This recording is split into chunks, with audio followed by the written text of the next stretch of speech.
I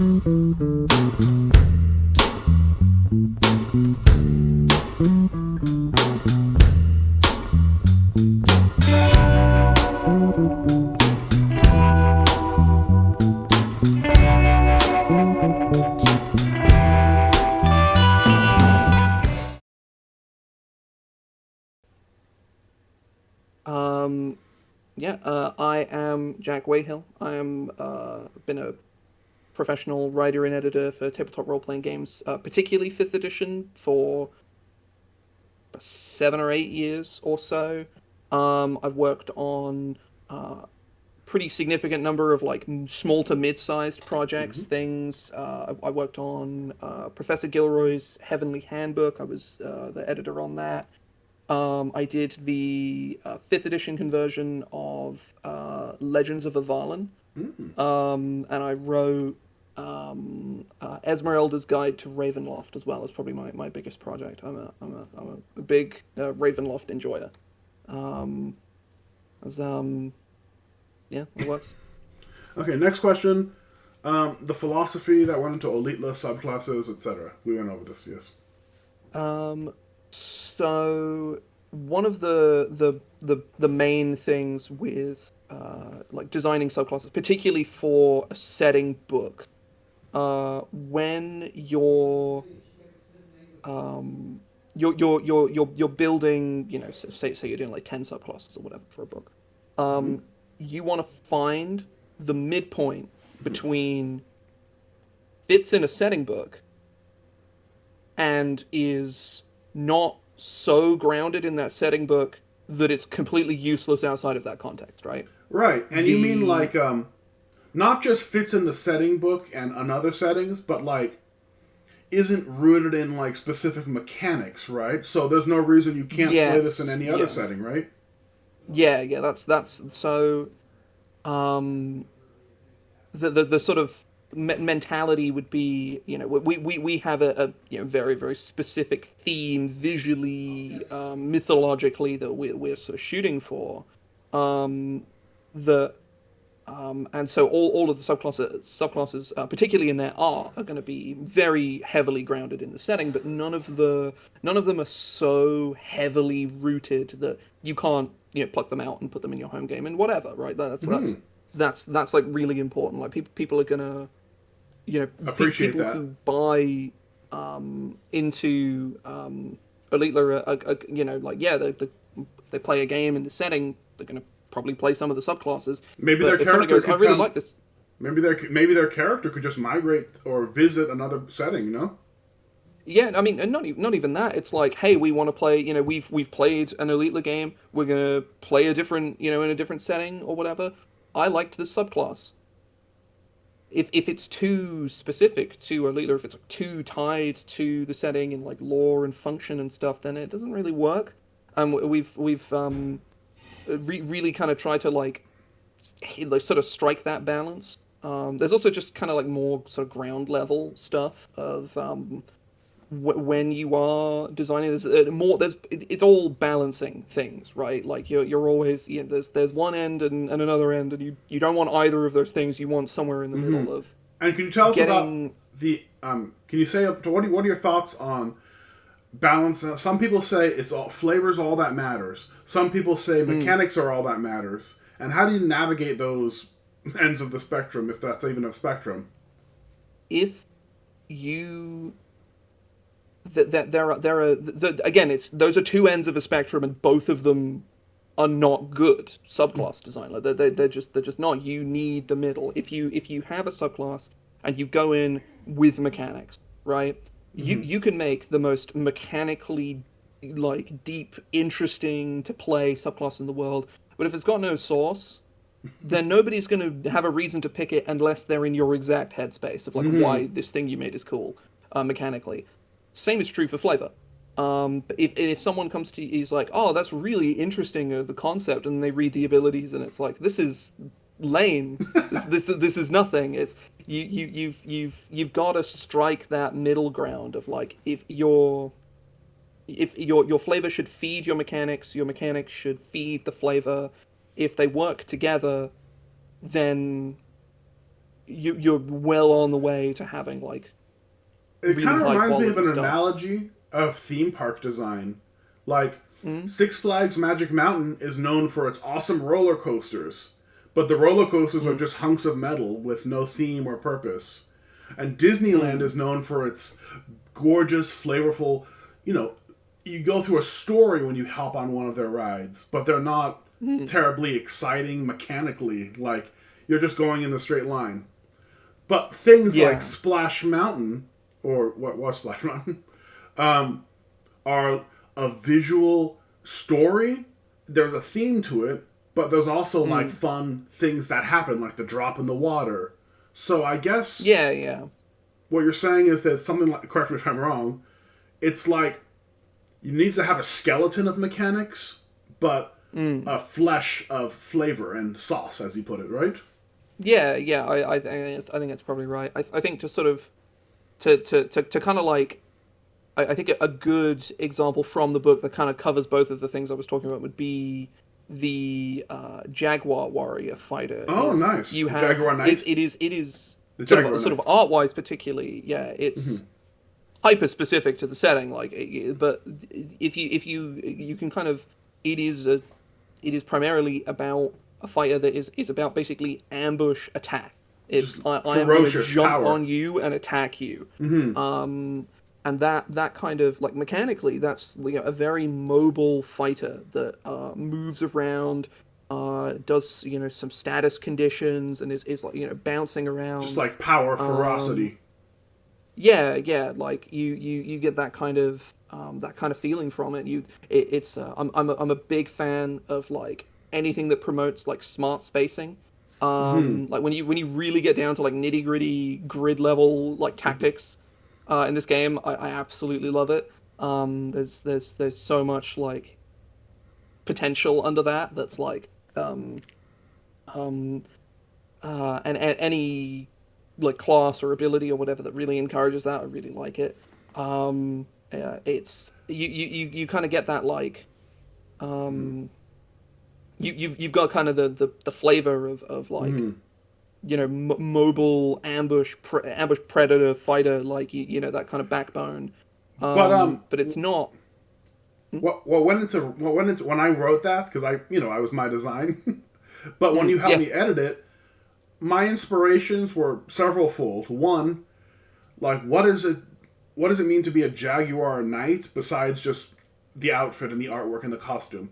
What do Jaguars do? They leap and they pounce on their prey, right?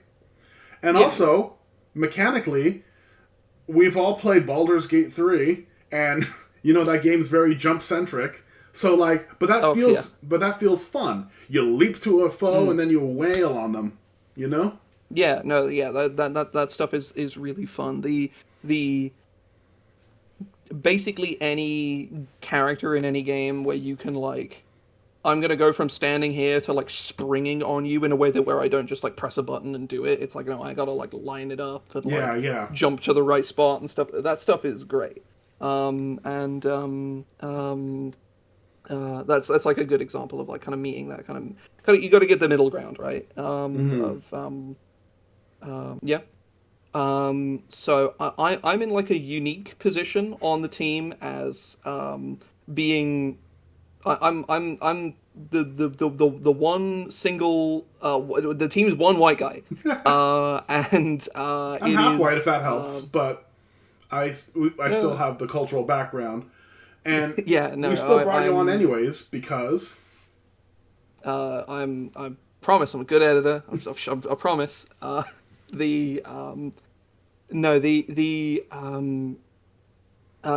that kind of I'm in a very like layman-y position, particularly like I'm, as evidence, I'm English. Like I don't live in America. I've in fact never been. So that kind of I'm like fully pretty much as far apart as you can get. From the sort of background and stuff and that. And the book, as we intended it, was meant to be for everyone. Exactly. You'll get different things out of it depending on who you are and where you come from, but there's no rules saying you can't play this unless you're from this background or that background. We want everyone to yeah, come and play. yeah, yeah. It has it has a unique advantage in the fact that I'm obviously foremost an editor of the book, but more so that I'm can act as a good representation of a broader sort of range of a lot of people who are going to read it, who are going to come in, not having like cursory background knowledge of like Aztec myth. Some is like, probably false. Some is like, some specific stuff I learned years ago that I Right. just so happen to remember, like stuff like that. Yeah, it's very cursory. So a lot of the time when I'm like editing content for the book, I'm just being actively introduced to new concepts I've never heard of And that's what I before. like about how you're listening. Yeah, no, no, You're more than it's willing. We brought you in for what you know, your expertise in editing D&D content, 5e especially, but you also are saying, "Hey, explain what this means so I can consult on this better." yeah. It's there's a whole sort of team of people who have a sort of have some measure of like lived experience on this kind of it's cultural historical background and all that, and there's there are points where it's I'm being introduced to things I've never concepts I've never heard of, ideas like cultural ideas I've never heard of before, and helping to translate those to something that like any reader who's like new to these ideas, as new or newer or even knows more than I do, but doesn't know as much. Like that's that's has a lot of benefit. And I really appreciate how we came together. It's a team effort having being an editor and writer team. Like when we were helping to write when you were helping us to edit the Fire Tamer Ranger background. That's a Ranger that's not only inspired by the Aztec god of the hunt, who was said to have invented the fire drill, but also we drew on inspiration from the idea of tonali, which is your inner fire, your spirit, sort of approximately your spirit energy, like your body heat and vigor. So it was a fun idea to make a ranger based on that concept of firepower, literally. Yeah, And yeah, you helped us navigate that, for example, in mechanical yeah. terms. Sort of like conveying that feeling, that kind of vibe, I guess, to sort of like a general audience, because it's often like like other things would be like mythology is really weird, like regardless of what mythology it is. That's a true statement. People who lived 300 years ago, they had to come up with some really wild 3,000, stuff. 3,000,000, oh, not 3,000,000. Yeah, like 3,000 years ago. they had to come up with some wild stuff to pass the time and whatnot. Like it was. That's how they made sense. That's how we made sense of the world. Yeah. It was the so and like translating that and often like transforming it as well. Like you don't just want to like just here's this thing from mythology. It's in my setting now. It's like sometimes that's cool. That can be super cool, but often you want to change it up. You're making like alluding to it, making paying homage or making it with your new spin on it and stuff. But you still want to kind of convey those original ideas, getting that where it's kind of clear that it's coming across. In a way, we're translating, because it's like yeah, we're not just yeah, translating kinda. the language, we're translating it into a game. Like, okay, your inner fire is your power, your strength, and what's that look like as a ranger subclass in Dungeons and Dragons 5th edition? Yeah. Right? And you helped Yeah. us come up with, well, you should have fire resistance at a higher level because you're inured to the heat and all these sorts of things. Yeah, so like you get sort of like simple stuff like that, and then you've got kind of like sort of more complicated like ideas or really niche little things you kind of want to like pay homage to that you couldn't really like put in something like quite so readily. You kind of have to sneak it in, like those little tiny, like they're not Easter eggs in this. I guess they kind of are. I don't know. I Like you think get your it's little Easter eggs. you could call them Easter eggs. I'd say. You know? Yeah, yeah. Like you don't need to catch them, but if you do, then you feel like, oh, awesome, that's a neat detail. Yeah, yeah. There's a monster that we were talking about, like I think literally yesterday, where we had like a super specific detail The about them. It's Kinametsu like giants, yes, yeah, that they like they ate that acorns. yeah, and but they're like 60 feet tall. Like, what? How does that work? And like feeding that in to them is like you can't put that in a stat block like that. It's just that like what do you do? But That's up for the game master and the people who present it. You know. yeah, yeah, yeah. It's about kind of conveying it in other ways and sort of feeding it through lore and stuff without kind of um just saying, you know, this is the thing. It's there's an art form to it. You have a sort of kind of it's not sneaky, but like it kind of is a little bit. What's important, what we found as writers, is that it's about mutual respect and compromise. Because you respect our vision, you respect our expertise, and we aren't too proud to admit that we need editing. Yeah, yeah. That is it is as both a writer and an editor, being edited is a difficult experience. Even when it's like, yeah, what this person is saying is like absolutely true, but also like I worked really hard on that. Hey, like, everyone watching this, if you're watching this and you think you don't have an ego, you think you're the humblest person in the world, wait till you write something you're really proud of, and someone says you should fix this or change this. Yeah, it is like, I've had I've been on the giving and receiving end of it, and it's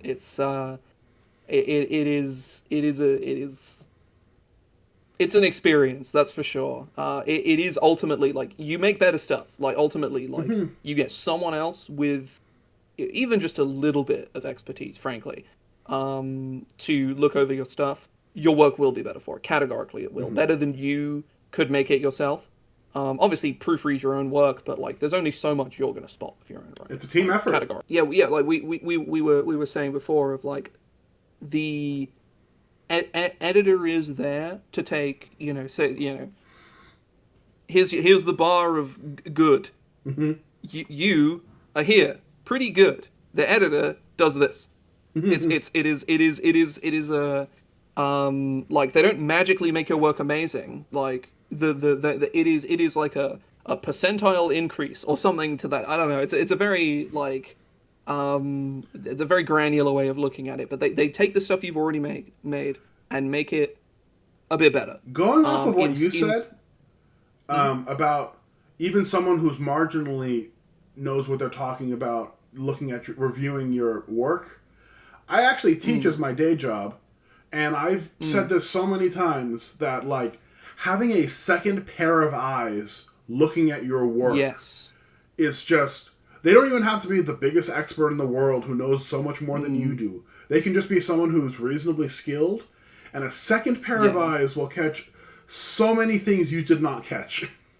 Yeah, no, there is nothing that like, it is so easy to be as thorough as possible with reading and proofing your own work, and then you will get one person read the first paragraph and find like two errors because you just glossed over them because you wrote the thing. Exactly. You assume everything that you write is fine, even if you're being super scrutinous. Like, you will find things. You will absolutely, like, if you proof your own stuff, you will find things. You absolutely will. Like, it's not something you shouldn't do. It's a great use of your time. Right. But an editor, even just a test reader, just a test reader, regardless of like. And again, we the writers, we know what we're doing. We're not bad writers.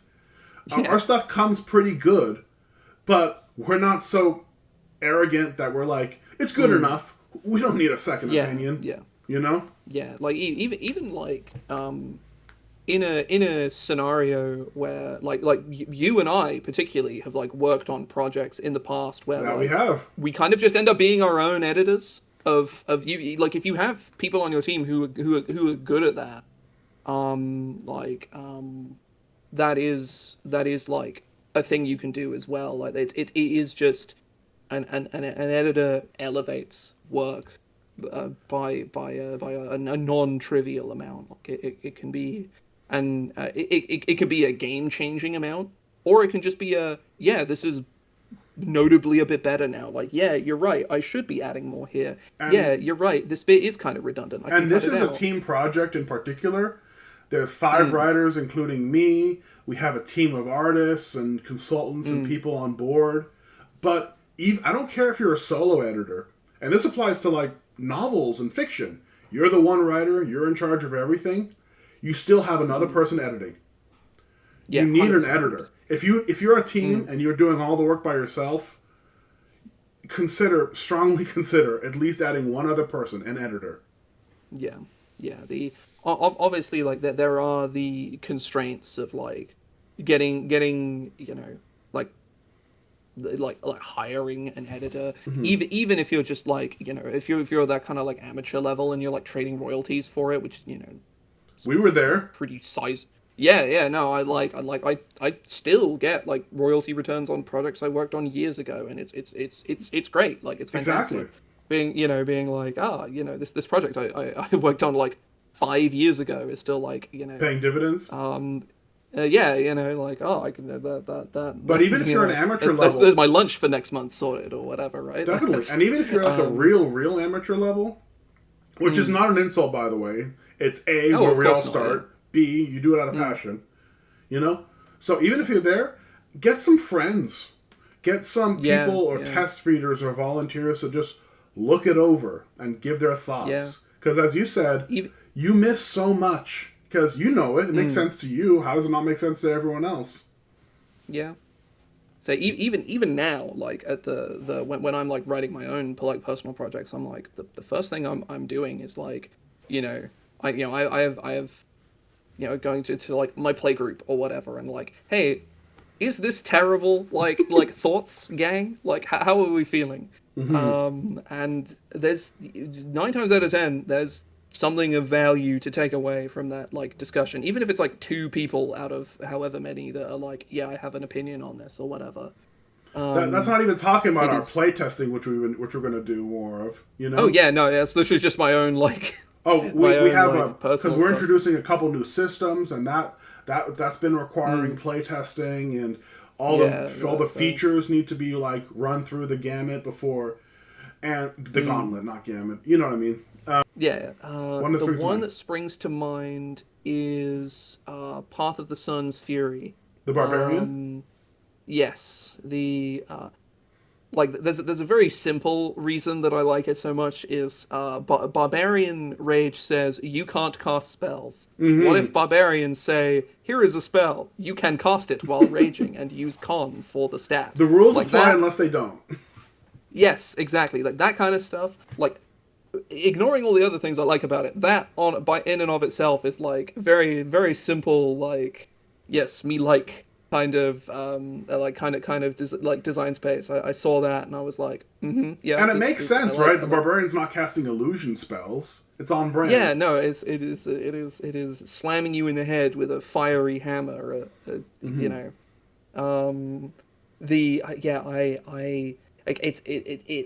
It cares about spacing, which I've already mentioned. I quite like. It does enemy debuffs, which I also quite like. It just does a lot of individual things that I quite like. Because that's the thing about mechanics and flavor is that like emanations.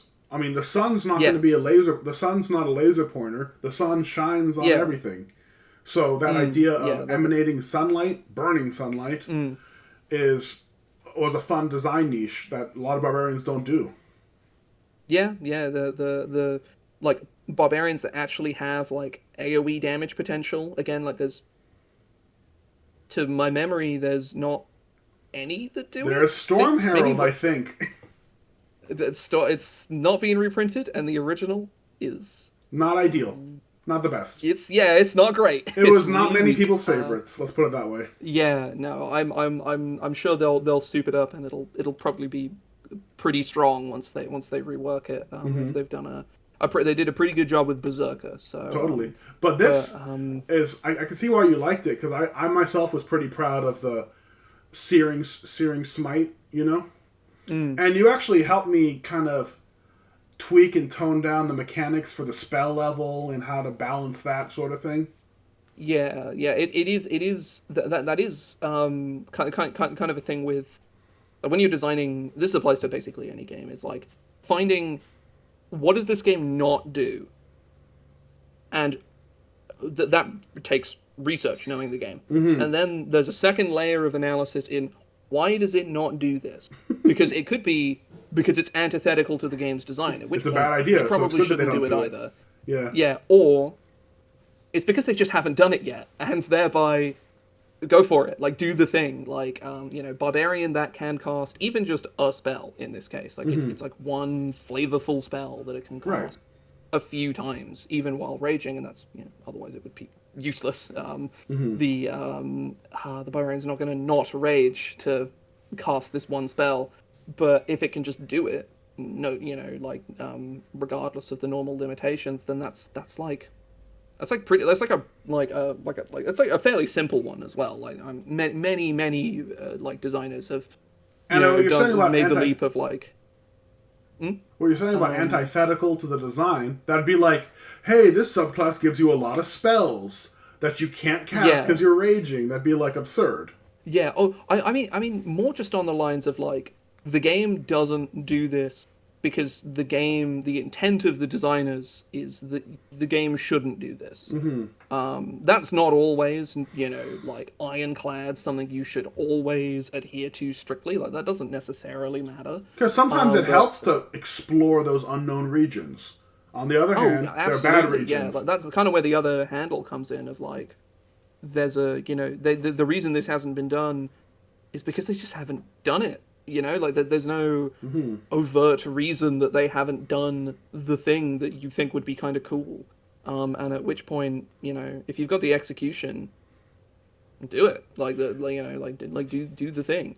And what I appreciate about the editing process for the Barbarian Path of the Sun's Fury, for example, is that you help us, if we're using a blacksmith analogy, you help us like sharpen and hone our ideas. Like, I came up and I said, hey, we have this idea for a barbarian that does these emanation pulses or what have you. And then you're like, I like that idea, but it should be more like this if you want to make it executed more cleanly, Yeah, that like, it's refining. It's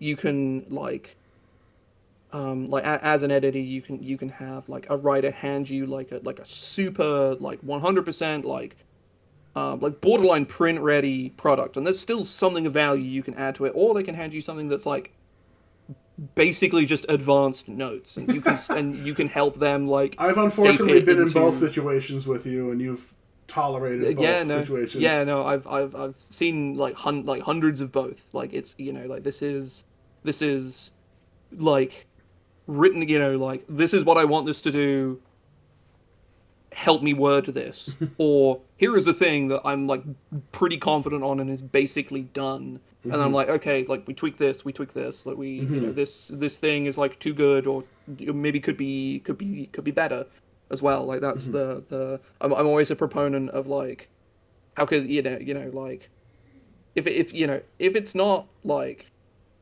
game ruiningly strong, then it's probably fine. Like, if people are going to find a way to break a game, they're already going out of their way to do that for the most part. There shouldn't be incidental ways to break your stuff. Yeah, exactly.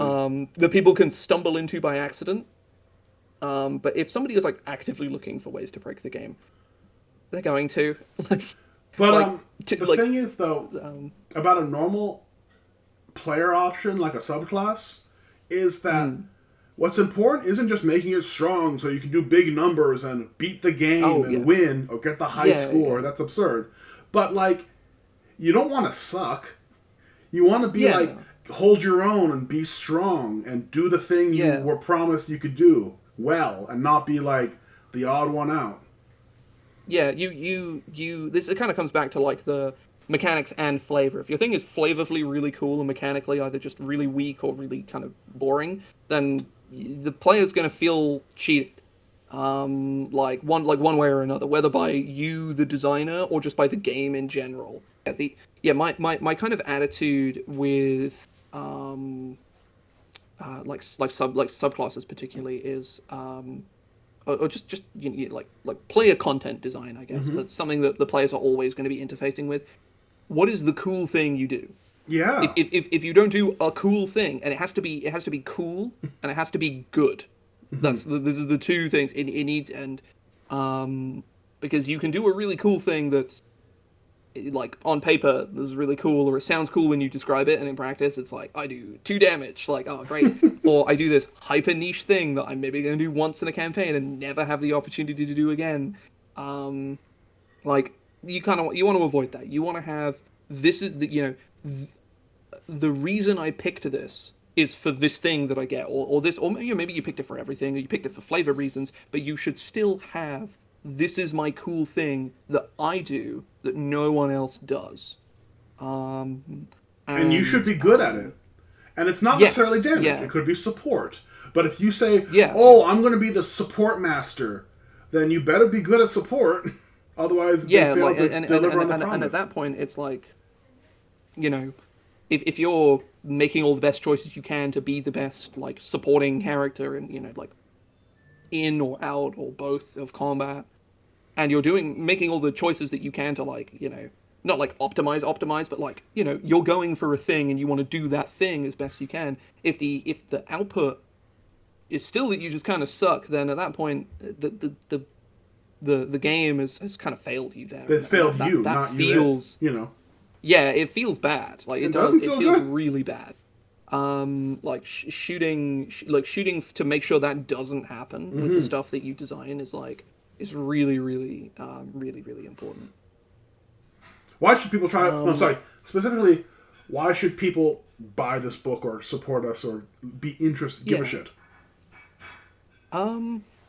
Yeah, I think it's the like I'm like a big fan of setting books. And I have a very specific like criteria of what I'm looking for in a setting book. And that kind of like I want actionable content. I want like a detailed as detailed as is reasonably feasible, like gazetteer, like what are the places? Tell me about them, What please. can I I do want there? to know. Yes, like like like that's like what I'm looking for. Like I want to read a setting book and go, you have given me ideas by reading your setting book, or you have literally just fed me quest hooks, and I'm like, that's cool. I want to do that. I Or hope we did that. that's interesting. I want to do something kind of like that, but not explicitly the thing that you've written. Like either is great. Like inspiration is inspiration. We're artists. GMs are functionally artists. I think They're I'd writers and argue. narrators and storytellers. Yeah, yeah. They just are. I guess the and it art is about respectfully stealing, and if we're providing you stuff that we want you to steal, I guess we're just presenting it in the book. That's kind of different, but whatever. It's money. Steal our stuff. Here's the book. It has here is the world. Here is the places we want to present new ideas, new sort of perspectives as well. Like Exactly. And the player options there's help with that too, right? Because those yeah aren't for the yeah DM, but they tell me, do they help us get into the world? yeah. I mean you've got these kind of subclasses that are more sort of locked down. Like this is a class from this setting book. Like a good like example is probably the Jaguar warrior is the It is probably of all of the subclasses the most heavily like grounded in the setting. You particularly with the art, and you can really kind of get into the feel of like, yeah, you don't need to literally embody the art of the character on the page, but like that's your inspiration, that's kind of your baseline. You can read through all of that and like sort of get a feel for how these kinds of these we're putting the subclass in the game. There are people in Ollitla who fight like this. You will meet them. They exist. There's likely entire groups of them. And I know you've told me this. What is it like to be like them? And I know you've told me this in the past, but your favorite setting book is the Tal'Dorei setting book. Is Ollitla up there? I mean, we're not done. So I know we're not done. That's the I know it's a pretty loaded question. I have a very very vivid memory of like I'm like I'm not like a Critical Role super fan or whatever. Like I've watched the show. I own a couple of the books and I think it's pretty good. Like thumbs up. It's a good piece of media, whatnot. I have a very vivid memory of like sitting on a bus. I was in like in college, UK college. I was in junior year, I guess is the equivalent. I was like on a bus coming back from a games expo, and like reading the book like on the bus, and being and sort of being like, oh wow, this is I'm like with someone who's like not particularly interested in like running the setting, but is invested in it to a degree you would be of watching a show, especially one as long as any actual play. Being coming out the other side of like, man, I want to run the setting now. Like, look at all this cool stuff I've just read. And can we bring some of that? Can we bring some of that magic to Ollitla in our book? I mean, yeah, like that. Regardless of like, I want someone to have that experience with Ollitla. I hope so too. I want to. Yeah, I think they can. I think they like. When this is done, I want to have other people on the bus read Ollitla like you read the Tal'Dorei setting. Yeah, like some like, like. Yeah, like some 16-year-old being like, oh wow, your book, like this is this like flood of inspiration of like, it'd be enhanced significantly. So I think with the idea of like this, it's not just a fantasy setting. Like fantasy setting's great. Like we like them. We wouldn't be playing this game if we didn't. But like there is a whole separate layer of either. It's something you're personally connected to if you're sort of part of that background, or it's new exciting stuff you're being introduced to, and like those are two very different experiences, but they're both very very positive. But those two different backgrounds, those two different approaches, places you can come at it from, you can still come to the same place, which is the book. Yeah, exactly. Yeah, that's you both got that kind of like that kind of middle ground.